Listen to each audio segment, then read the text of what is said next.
there, and Hartley just kind of falls and makes collision with that. Cunningham hit the floor hard, and she is being helped off the floor, heading. Sophie Cunningham's season just took a brutal turn, and the headline is as loud as it gets. Bria Hartley sued and suspended after assaulting her on the court. Yes, you heard that right. The WNBA's physical play crossed into straight-up reckless chaos. So the question is simple. Has the league completely lost control? Let's break it down. What's your take? Was this play dirty or just bad luck? Comment your thoughts below. It's sad.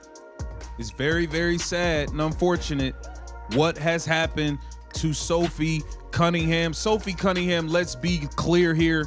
Sophie Cunningham was targeted. Let's be very, very clear here. Well, let's not kid ourselves here. Calling what Bria Hartley did to Sophie Cunningham an accident is like calling a mugging a handshake gone wrong. Everybody saw the clip. Sophie Cunningham didn't just trip. She didn't just stumble. She was taken out. The kind of basketball play that only exists in some bizarre alternate league where the refs double as blindfolded mall cops. My goodness. Now, before anyone jumps in with the classic basketball is physical. It happens. What? Let's set the record straight. There's physical and then there's targeted assault. Sophie Cunningham, love her or hate her, plays tough, plays aggressive, but she's not out there yanking ponytails, dragging people by the head, or throwing players down like it's UFC fight night. That's Bria Hartley's specialty, and this isn't some one-time mistake either.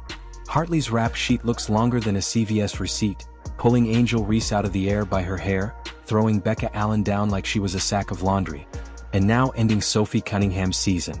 That's not hard-nosed defense. That's a pattern, a reputation. And honestly, the league pretending it's not happening is about as believable as a politician promising lower taxes. You talk to Sophie Cunningham, she'll say, I'm trying to wrap her up, but I do think that's what... Let's talk about Sophie for a second, because this isn't just some bench warmer we're talking about here. Cunningham came into Indiana and immediately gave this team something it desperately needed. Fire, fight, and let's be honest, actual production. She was hitting shots, defending like her life depended on it. And most importantly, she had Caitlin Clark's back when no one else would. As we went to commercial, Sophie Cunningham hit the floor hard, and she is being helped off. She wasn't scared to mix it up. She wasn't scared to get in somebody's face when Clark got hammered for the 10th time with no whistle. And now gone out for the season. Knee injury, maybe Achilles, who knows yet. But what we do know is that Bria Hartley made sure Indiana lost the one player who wasn't afraid to protect their star. Sophie Cunningham went down. It did not look good. I heard her saying no from the court. It was heartbreaking.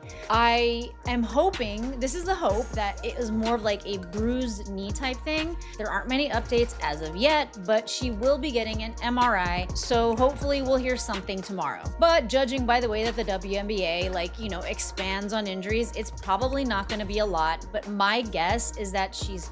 Now let's zoom out, because this isn't just about one dirty play. This is about a league-wide problem. How many injuries have we seen this year? How many times has the WNBA been forced to roll out rosters that look like they were pieced together from a pickup run at LA Fitness? Caitlin Clark missed more games than she's played. Sophie's done. Sydney Carlson tore her ACL. AR McDonald broken foot. And yet somehow the league office still parades around talking about how this physicality is a badge of honor, a selling point. Really? Because last time I checked, fans don't pay money to watch the IR report scroll across the bottom of ESPN every week. And here's where it gets even more ridiculous. The referees. My God, the refs. These people make WWE referees look competent. Sophie Cunningham gets knocked down, bringing the ball up the floor 75 feet away from the basket. Obvious foul, right? No. Play on. Sophie complains. Gets a tech. That's the clown show we're dealing with. Honestly, half these refs should be working the drive-thru at McDonald's or handing out Windex at stoplights, because refereeing clearly not their lane. And what about Kathy Engelberg, the commissioner? What does she do? Talks about players needing to rest more, avoid off-season leagues. Oh really? That's the excuse. Newsflash. Caitlin Clark didn't play overseas. Sophie Cunningham didn't play overseas. They're both hurt, both out, because your league allows WWE moves under the rim while referees whistle Dixie. It's laughable. Let's not forget the lawsuit part of this headline. That's right. Bria Hartley isn't just suspended, she's being sued. And honestly, she should be, because when you cross that line from tough defense to career-threatening cheap shot, you're not just breaking basketball rules, you're opening yourself up legally. Sophie Cunningham has every right to go after Hartley for damages. Missed salary, medical bills, lost opportunities, it adds up. And it sends a message that if the league won't protect its players, the courts might. And don't think this lawsuit is just about Sophie. This is going to open a can of worms. Because if Hartley can get sued, what's stopping the next player who gets slammed to the ground from doing the same? What's stopping Angel Reese from saying, "Hey, she pulled my hair, endangered me, I'm filing too"? The WNBA is about to find itself in uncharted waters, and frankly, they asked for it. You want to know the saddest part? This was all predictable. Everyone knew Hartley was a problem. Everyone knew she played dirty. Commentators warned about it. Fans called it out. Sophie herself probably knew it, but the league let it go because controversy sells and physical play keeps the old heads saying the women's game is finally tough. Well, congratulations. You got your toughness. You also got your star players in rehab and your reputation in the mud. Let's take a step back and compare this to other leagues. Remember the NBA in the 80s and 90s? Guys were getting clotheslined, elbowed in the throat, knocked out of the air, and eventually the league realized, hey, maybe we shouldn't let this turn into cage fighting. Rules got stricter. Flagrants got handed out. Suspensions actually meant something. And guess what? The league thrived. Stars could actually stay on the court. Fans got to see the best players night after night. Shocker. Meanwhile, the WNBA is acting like it's never seen this movie before. They're running the Bad Boys Pistons playbook 30 years too late. Except this time, the stars can't survive it. And let's not ignore the elephant in the room, Caitlin Clark. Because whether you like it or not, everything in this league somehow comes back to her. Sophie Cunningham was one of the only teammates actually standing up for Clark, taking the hits, dishing some back, and sending a message that Indiana wasn't just going to roll over. Now Sophie's gone and Clark is even more exposed. You think opponents won't notice that? You think Bria Hartley and her friends won't smell blood in the water? Please. Clark's about to become even more of a target. And Indiana just lost their enforcer. And yes, Clark's in her second year now, not a rookie anymore. But it doesn't matter. The WNBA still treats her like a sideshow. Every foul, every shove, every cheap shot is a chance for the league to prove it's tough. And now the Fever are paying the price again. Now here's where things really start to spiral. Because if the WNBA doesn't get its act together, this won't just be about Sophie Cunningham and Bria Hartley. It'll be about every player wondering if they're one hard foul away from a lawsuit, a suspension, or worse, a career-ending injury. And you can bet agents and lawyers are watching closely. Hartley's suspension is one thing, but this lawsuit, that's uncharted territory. For years, people laughed at the idea of suing over a foul. But this wasn't a foul. This wasn't incidental contact. This was a deliberate act that went way past basketball. And if Sophie wins or even settles, it could open the floodgates. Think about it. What's the league going to do when players realize they don't just have to rely on refs or the commissioner for protection? They can go straight to court. That changes everything. Suddenly, a player like Bria Hartley isn't just worried about a 2-game suspension and a fine.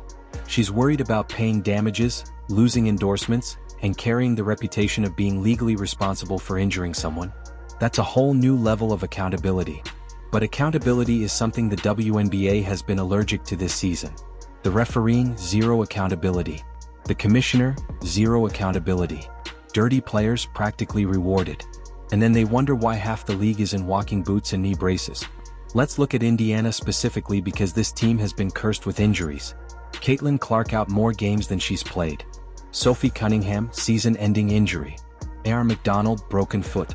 Sydney Carlson, torn ACL. The list just keeps going.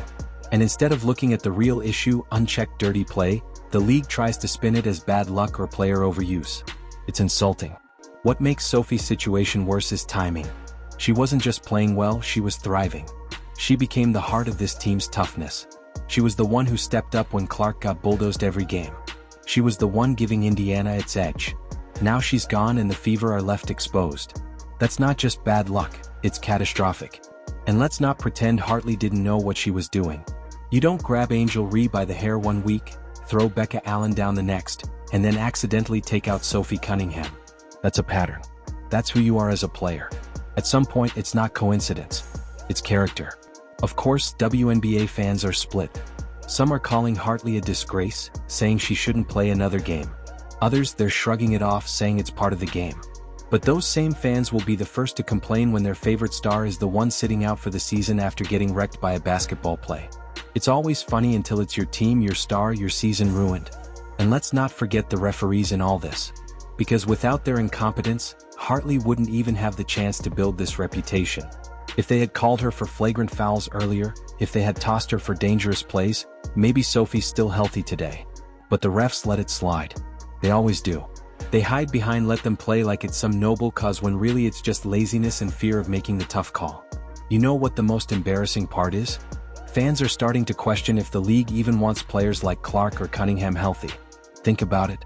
The WNBA has been dying for attention for decades now.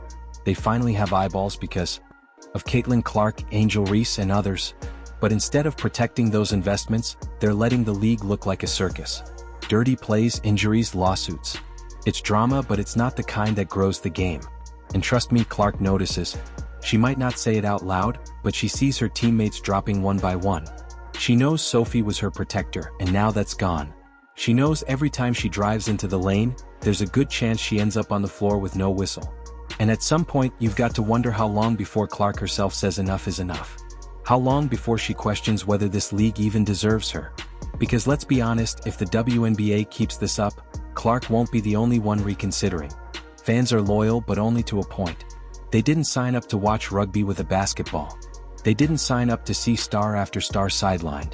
And they definitely didn't sign up to see referees moonlight as human traffic cones. And here's the kicker. The WNBA could fix this tomorrow.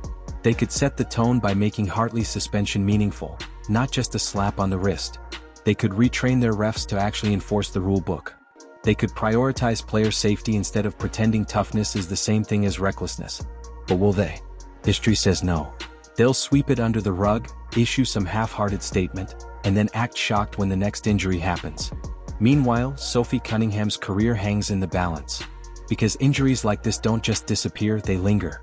They change careers. Sophie wasn't just having a good season, she was carving out a new role, proving she could be more than just a role player. And Hartley may have taken that from her. And for what? For sending a message, for proving you're the toughest on the court. It's pathetic.